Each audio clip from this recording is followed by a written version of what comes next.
তো মোটামুটি আমরা কম বেশি সবাই সার্ভাইভাল সিনেমা পছন্দ করি। এখন সার্ভাইভ বলতে মহাকাশে বা সমুদ্রের একদম গভীরে, আর এই দুটো হলে তো কোনো কথাই নয়। ওয়েল, শুরুতে আপনাদের একটা ফ্যাক্ট বলি, গোটা বিশ্ব জুড়ে সমুদ্রের নিচে 20,000 মাইলের মতন আন্ডারসি গ্যাস লাইন সরে রয়েছে, বা যেটাকে আমরা সাবমেরিন পাইপলাইনে বলে থাকি, এবং সেগুলোকে মেনটেন্যান্স করার জন্য মানুষদেরকে তো সমুদ্রের গভীরেই যেতে হয়।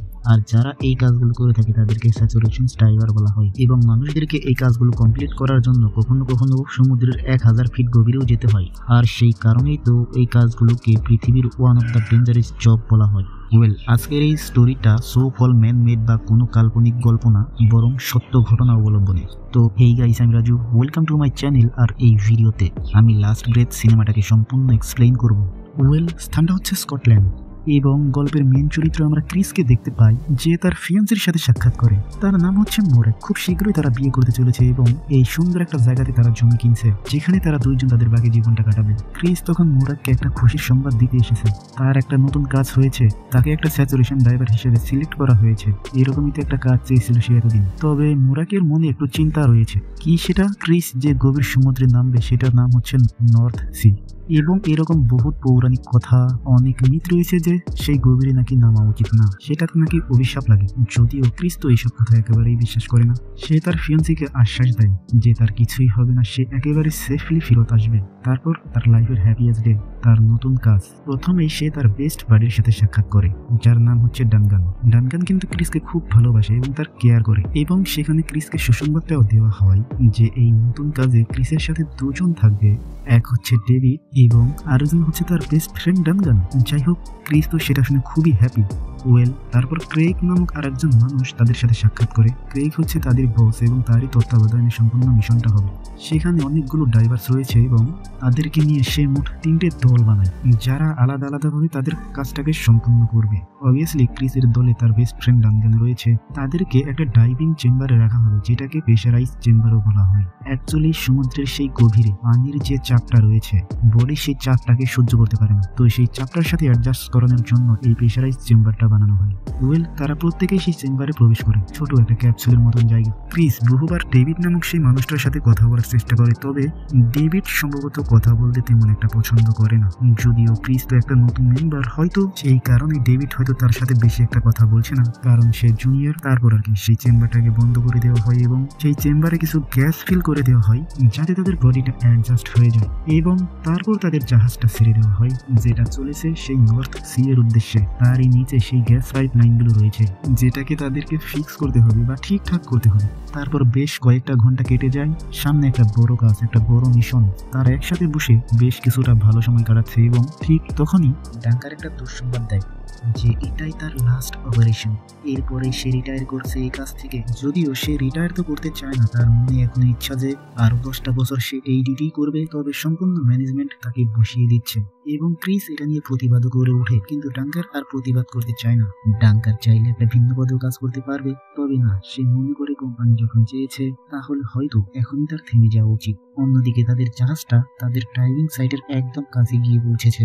দেখুন, সমুদ্রের মাঝে কিন্তু প্রযুক্তি অতটাও কাজ করে না যে আপনি ভাবছেন গুগল ম্যাপ দেখে আপনি প্রপার লোকেশনটা ডিসাইড করবেন। এখানে যেটা কাজ করে সেটা হচ্ছে ডিপিএস, ডাইনামিক পজিশনিং সিস্টেম, যেটার উপরে নির্ভর করেই তারা তাদের জাহাজটাকে সেই ড্রাইভিং সাইটে উপরে নিয়ে যায়।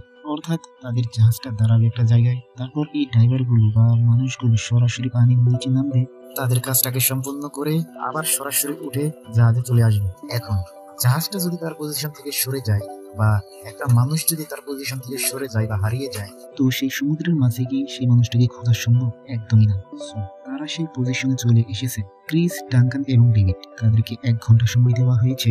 তারা প্রত্যেকেই রেডি হচ্ছে, এবং তারপরেই তারা সমুদ্রের নিচে নামবে। ওয়েল, যে ডাঙ্কান রয়েছে সে থাকবে একটা ডাইভিং বিলের মধ্যে। অন্যদিকে ক্রিস এবং ডেভিড তারা নামবে সমুদ্রের নিচে। ডাইভিং বিলটাকেও কিন্তু সমুদ্রের নিচে, মানে সেই জাহাজের নিচে পাঠানো হবে, এবং এই ডাইভার্সরা সেটার থেকে নেমে আরো নিচে আরো গভীরে যায়। ওয়েল, ক্রিস এবং ডেভিড তারা স্যুট বুট পরে তাদের ড্রাইভিং গিয়ারগুলো নিয়ে একদম রেডি। অন্যদিকে ডাঙ্কান ডাইভিং বেলের মধ্যে দাঁড়িয়ে সে সবকিছু মেনটেন করবে। ক্রিস এবং ডেভিড তাদের বডিটা একটা আম্বেলিকাল লাইনের সাথে কানেক্টেড থাকবে, অর্থাৎ কিছু তার এবং পাইপ, যেটার মাধ্যমে তাদের সাথে কমিউনিকেশন করা যেটার মাঝ দিয়ে তাদের অক্সিজেন পাঠানো হবে, তাদের স্যুটে কিছু গ্যাস পাঠানো হবে।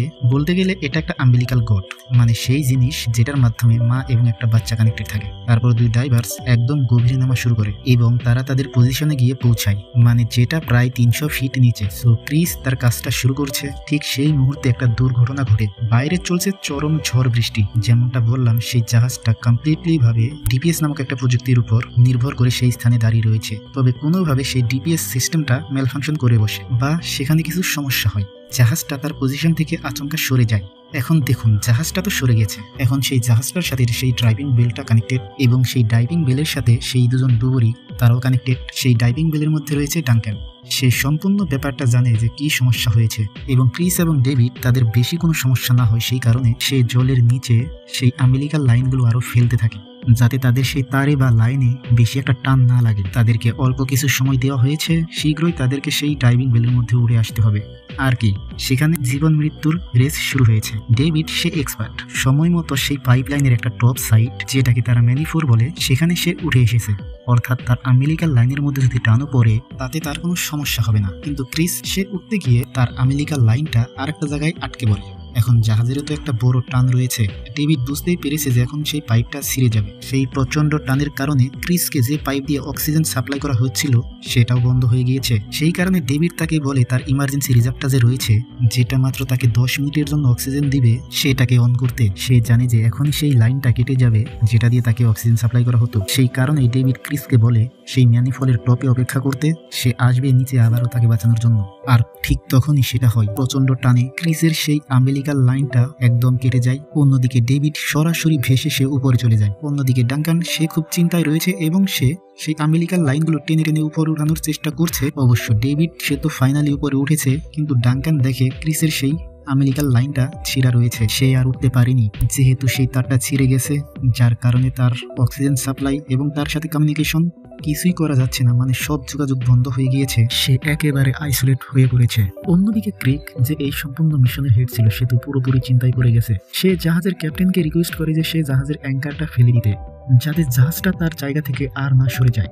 যেমনটা বললাম, তাদের ডিপিএস সিস্টেমটা তো এই মুহূর্তে কাজ করছে না, তো তারা তাদের সেই পজিশনটা থেকে কতটা সরে গেছে, কতটা দূরে চলে গেছে সেটা তো তারা জানেই না। তবে ক্যাপ্টেন জেনসন জানায় যে না, এটা সম্ভবই না। তারা এই মুহূর্তে নিচে অ্যাঙ্কারটা ফেলতে পারবে না, কারণ নিচে বহু স্থানে গ্যাস লাইন পাইপ থাকতেই পারে। তারা যদি এই মুহূর্তে অ্যাঙ্কারটা ফেলে তাহলে সেটা সেই পাইপলাইন সব ফাটিয়ে দিবে, যার কারণে একটা প্রাকৃতিক দুর্যোগ ঘটতে পারে। একটা মানুষকে বাঁচানোর জন্য এরকম একটা রিস্ক নেওয়া সম্ভব? অবশ্যই না। অন্যদিকে ক্রিসের কাছে মাত্র 7 মিনিটের অক্সিজেন বাকি রয়েছে। সেই আমেরিকার লাইনটা কেটে যাওয়ার কারণে যে ঝটকাটা লেগেছে, যার কারণে সে সমুদ্রের মাঝখানে একটা জায়গায় রয়েছে। তার কম্পাসটাও খারাপ হয়ে গেছে, তার কারণে সে বুঝতেও পারছে না সে কোথায় আছে।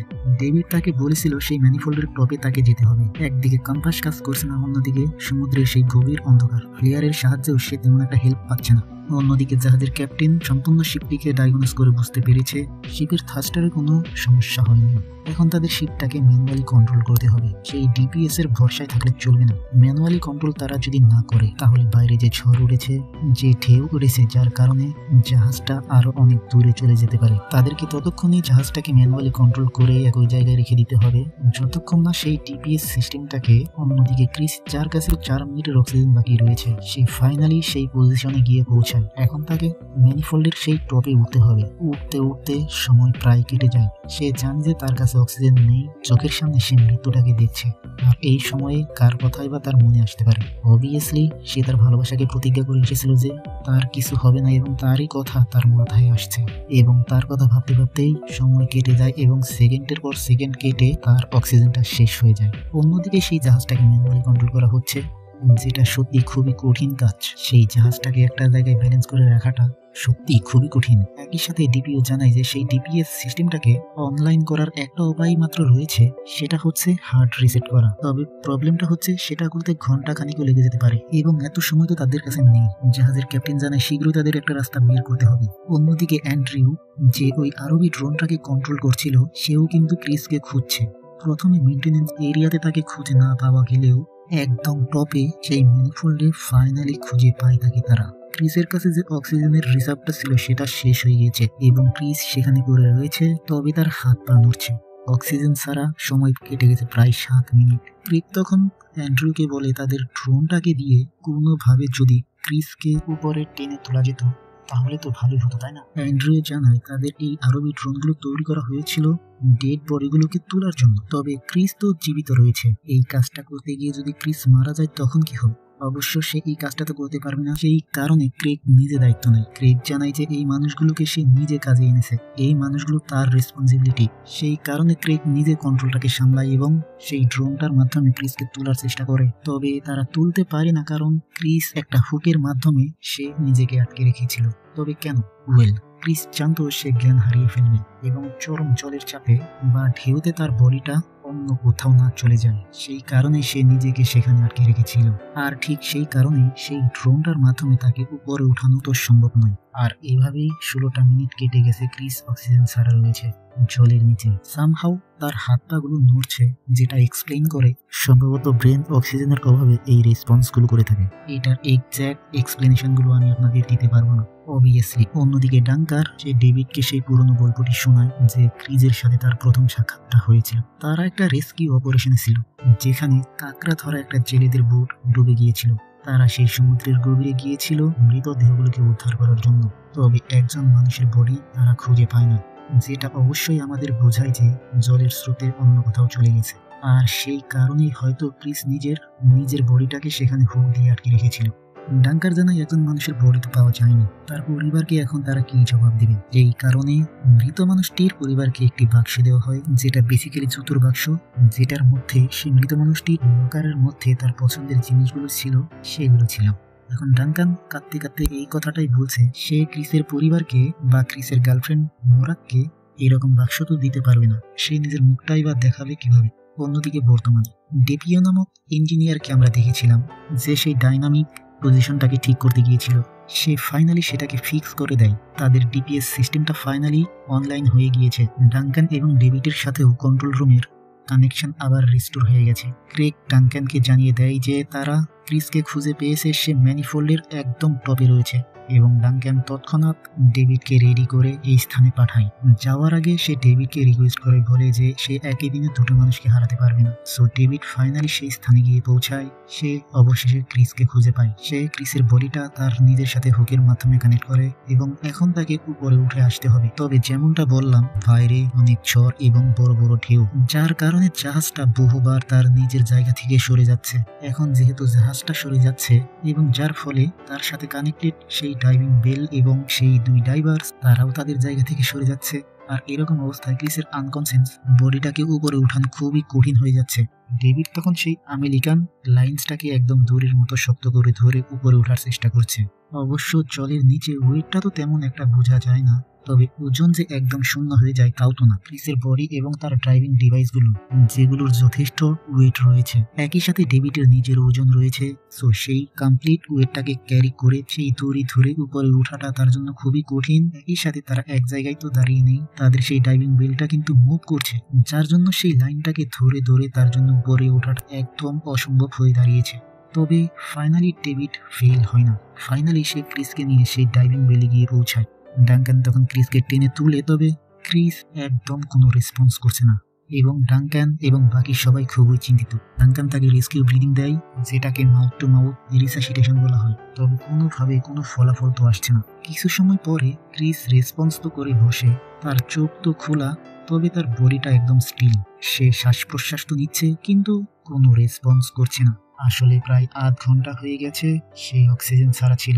অক্সিজেনের অভাবে তার ব্রেন রেসপন্স করা বন্ধ করে দিয়েছে, যার কারণে তার বডি তো চলছে, তবে তার ব্রেন কোনো উত্তর দিচ্ছে না।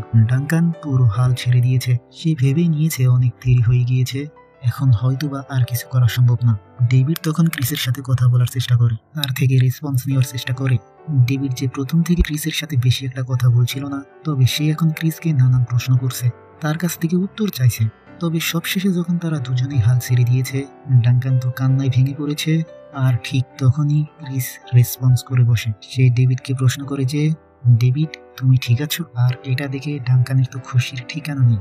শুধু তাই না, সেই জাহাজের প্রত্যেকেই, ক্রেইগ জাহাজের ক্যাপ্টেন, তারা প্রত্যেকেই অনেক হ্যাপি ক্রিসকে বাঁচানোর জন্য।